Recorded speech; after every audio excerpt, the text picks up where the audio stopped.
안녕하십니까. 확률 및 통계에서 저널 리뷰할 순천향대학교 의료-IT공학과 이수빈입니다. 제가 리뷰할 논문은 2020년에 대한신경정신의 학회지에 실린 가상현실 기법을 활용한 정신건강교육 및 기술훈련 프로그램의 우울 증상 회복 및 자살 위험성 감소 효과입니다. 목차로는 논문 선정 이유, 연구 목적, 연구 방법, 연구 결과, 결론 순으로 발표하겠습니다. 우선 제가 먼저 이 논문을 선택하게 된 이유에 대해서 설명드리겠습니다. 최근 의료기기 시장에서는 가상현실 VR을 활용한 헬스케어 시장이 성장하고 있는 추세로 VR을 이용한 의료기기를 사용하게 되면서 진통제 의존도도 낮아지고 디지털 치료법의 잠재력이 증명되어지고 있습니다. 이에 이어 VR을 이용한 치료 분야에만 국한되지 않고 재활 분야로도 점점 뻗어 나가고 있는 만큼 헬스케어 시장에서 큰 역할을 할 것으로 보여 VR 헬스케어에 대한 논문을 선택하게 되었습니다. 뿐만 아니라 최근 코로나 블루로 인해 많은 사람들의 일상에서 무기력함과 우울증 증상이 나타나고 있어 정부에서도 코로나 블루로 인한 정신건강 회복을 위한 대책을 내세우고 있다는 뉴스를 보게 되었고, 그렇다면 이를 코로나 시대에 맞게 비대면으로 VR 의료기기로 치료할 수 있는 방법이 없을까 싶어 VR 치료법에 대해 찾아보게 되면서 가상현실 기법을 활용한 우울증 치료에 관련한 논문을 찾게 되었습니다. 서론에서는 크게 우리나라의 우울증 및 자살률 증가 추세, 우울증의 기존 치료 방법이 가지는 한계점, 기존 치료법의 제한점을 보완해줄 수 있는 VR 기기 치료법에 대해 설명하고 있습니다.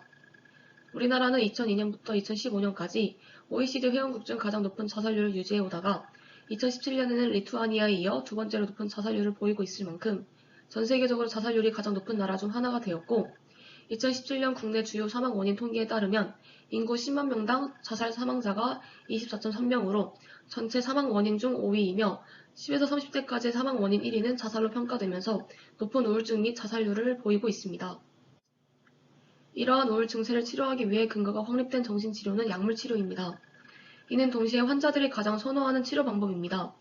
그러나 정신의료기관에서 근거 기반의 정신치료를 제공하기 위해 양질의 치료를 진행할 수 있는 숙련된 다수의 치료자를 확보하는 것은 현실적인 어려움이 수반됩니다. 뿐만 아니라 환자 측면에서는 정신질환에 대한 사회적 편견과 정신건강의학과 치료에 대한 오해 때문에 치료기관을 방문하기까지 많은 고민을 하게 되는 접근성의 문제 또한 적절한 치료를 방해할 수 있는 장애물이 될 수 있습니다. 따라서 본 연구에서는 기존 치료법의 제한점을 보완해줄 수 있는 VR 기기 치료법을 이번 연구의 임상시험에 이용하게 됩니다.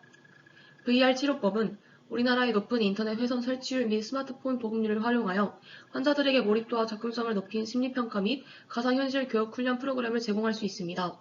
또한 환자들은 정신과 치료기관에 방문할 필요성이 감소되므로 물리적, 심리적인 부담감을 덜 수 있고, VR 기술이 갖고 있는 흥미성은 평가 및 교육 훈련 프로그램에 몰입하여 수행하는 데 도움이 됩니다. 기존 약물치료법과 달리 장기적인 관점에서 동일한 인력이 더 많은 환자들을 상담하고 치료할 수 있기 때문에 효율적인 치료를 확대 제공할 수 있는 가능성이 높아지게 됩니다. 이에 본 연구에서는 VR 교육 훈련 프로그램을 받은 환자군에서 치료 전의 우울 증상과 자살 위험성이 치료 후에 유의하게 호전을 보일 것이라는 1차 가설을 설정 후 2차 목표로 정신치료는 받지 않고 약물치료만을 제공받은 환자군을 대조군을 선정하여 VR 치료를 받은 환자군과 치료 효과에 있어 차이가 있는지를 비교할 것입니다. 다음은 연구 방법으로 연구 대상자를 모집하기 위해 정신의학 관련 웹사이트와 의료기관 게시판 및 온라인 공지사항을 통해 대상자 모집 공고문을 게시하였습니다. 연구 임상군에 포함된 대상자들은 만 19세 이상 및 50세 이하에 해당하는 성인 중 경도 및 중중도의 우울 증상을 보이는 군을 연구 임상군으로 선정하였고, 유의한 우울 증상을 보이지 않는 대상을 건강대조군으로 선정하였습니다. 이는 온라인 정신건강선별평가 심리특성평가를 실시하여 우울 증상 정도를 평가 수치로 판단하여 대상군을 나누게 되었습니다. 연구 임상군에서는 무작위 배정을 통한 가상현실 교육훈련군과 약물치료군으로 나누었습니다. 그러나 자살 경향성 점수가 10점 이상인 환자들은 자살 고위험군으로 연구 대상군에서 제외하여 즉각적으로 적극적인 우울증 치료와 자살 위기 개입 프로그램을 받도록 안내하였고, 그 밖에 가상현실 VR 장비 사용을 위해 기초인지능력 선별평가를 실시했을 때 지적장애가 의심되는 경우, 현재 우울 증상에 대해 정신과적 치료를 받고 있는 경우 등은 연구 대상군에서 제외하고 연구를 실시했습니다.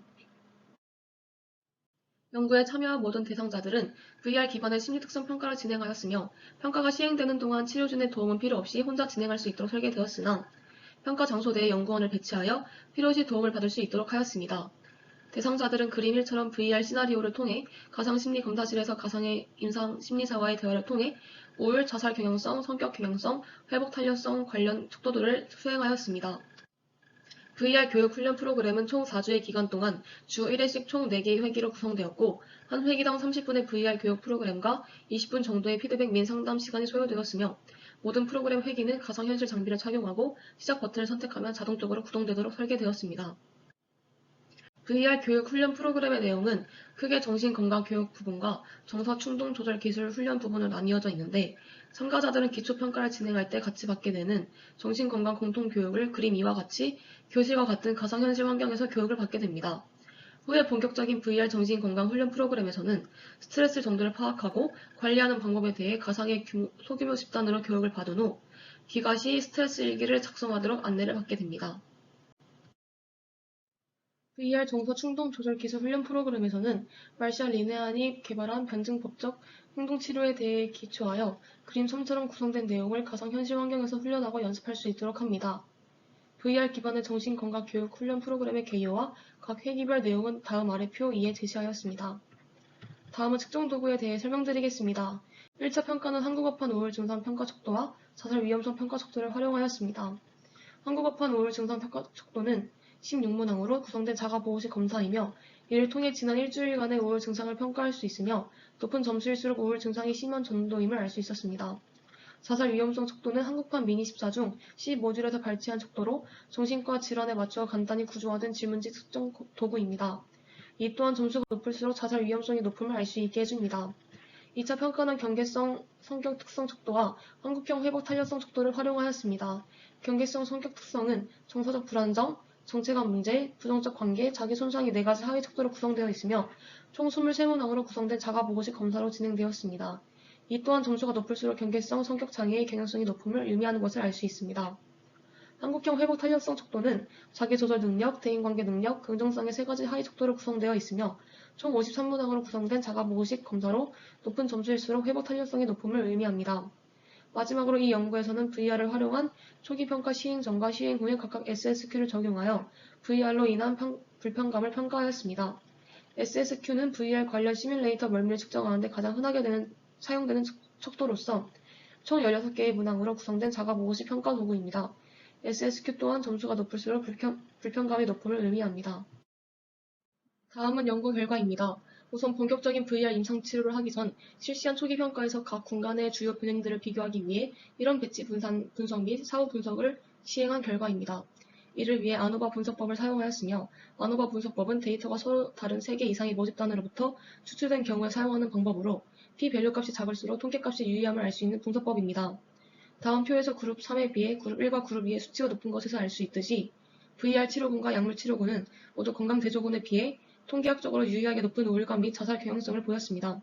뿐만 아니라 두 치료군은 건강대조군에 비해 통계학적으로 유의한 수준의 높은 경계성, 성격 성향과 낮은 회복 탄력성을 보였습니다. 반면 VR 치료군과 약물 치료군을 비교하였을 때는 수치적으로 큰 차이가 없는 것을 보아 모든 주요 변인들에서 서로 유의미한 차이를 보이지 않았음을 알 수 있었습니다. 다음은 VR 치료법을 통한 치료 효과에 대한 결과입니다. 위 표는 두 집단에서 표본의 평균치가 동일한 모집단에서 추출되었는지를 검증하는 모수치 통계 기법인 t-테스트와 두 집단이 어느 지점에서 문항이 가장 잘 기능하는지에 대한 동일성을 검증하기 위한 맨 휘트니 검정 방법을 사용하였습니다.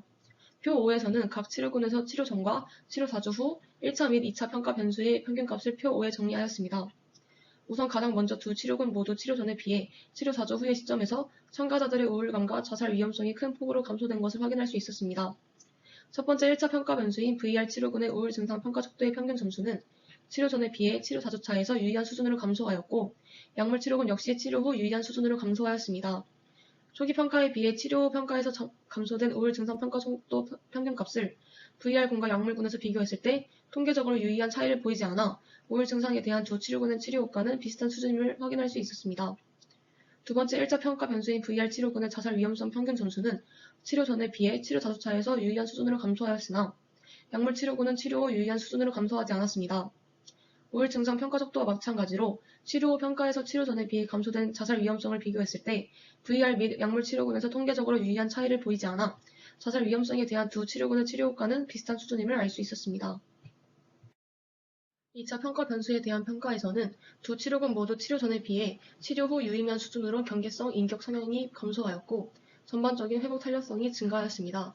특히 VR분에서는 회복 탄력성의 하위 척도 중 긍정성과 자기조절 능력이 유의하게 상승한 반면 약물군에서는 치료 전과 후에 유의한 차이를 보이지 않았음을 알 수 있습니다.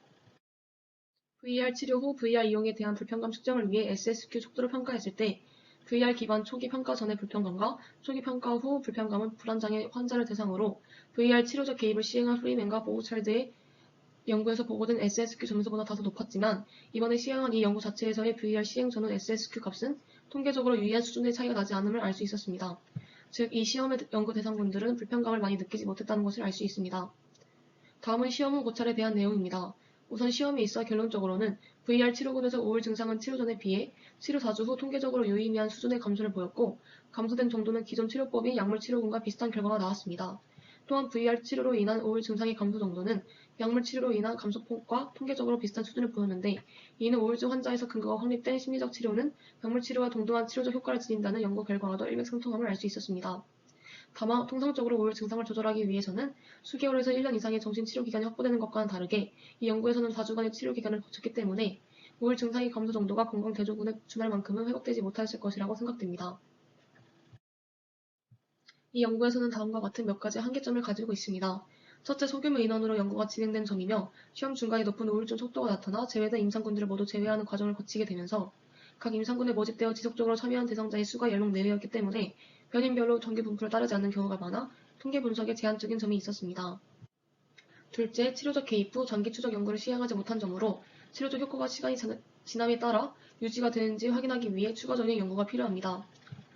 셋째, 초기 대상자 모집 시 상대적으로 VR 치료군에 비해 약물 치료군에 배정된 사람들은 VR 연구에 동의한 대상자 중 무작위 배정을 통해 배정하였기 때문에 치료 및 참여 동기가 낮아 치료 효과를 비교하는 데 있어 제한적이었을 가능성이 있습니다. 넷째, 약물 치료군과 달리 VR 치료군의 환자들은 매회기마다 20분의 추가 면담을 하였는데 이는 순수한 VR 효과의 면담 효과가 가정되었을 영향을 결과 해석 시 완전히 배제할 수 없습니다. 마지막으로 이번 연구에서는 일반 PC 모니터와 VR 프로그램을 활용한 자동화 교육의 효과에 대한 비교를 시행하지 못하였기 때문에 향후 일반 PC 모니터와 VR 활용 교육 프로그램의 치료 효과를 비교하는 전형적 연구를 통해 유효성을 검증할 필요가 있습니다. 마지막으로 결론을 말씀드리겠습니다. 앞서 말씀드린 것과 같이 몇 가지 한계점이 있음에도 불구하고 이 연구는 임상적으로 중요한 의의를 지니고 있습니다. 현재까지 우울증을 치료하는 데 가상현실 기술을 접목한 연구는 시도된 바가 거의 없었으나 이 연구는 자살 위험성에 유의한 중증도 우울증 환자를 대상으로 무작위 임상시험을 통해 VR을 활용한 정신치료와 표준화된 약물치료의 치료 효과를 비교했다는 점에서 국내에서는 처음 시도되는 연구라는 임상적인 중요한 의의를 가지고 있습니다. 또한 이 연구는 VR을 이용한 마음 헤아리기 치료 및 병증법적 행동치료 등 근거 기반의 정신치료가 가져온 치료 효과는 약물치료가 가져오는 효과와 비슷한 수준의 도움을 준다는 점에서 우울증 치료에 있어 가상현실 기반의 치료적 접근이 임상적으로 유용하다는 근거가 될 수 있는 이 연구의 최종 결론으로 볼 수 있습니다. 그럼 이것으로 논문 리뷰에 대한 발표를 마치도록 하겠습니다. 들어주셔서 감사합니다.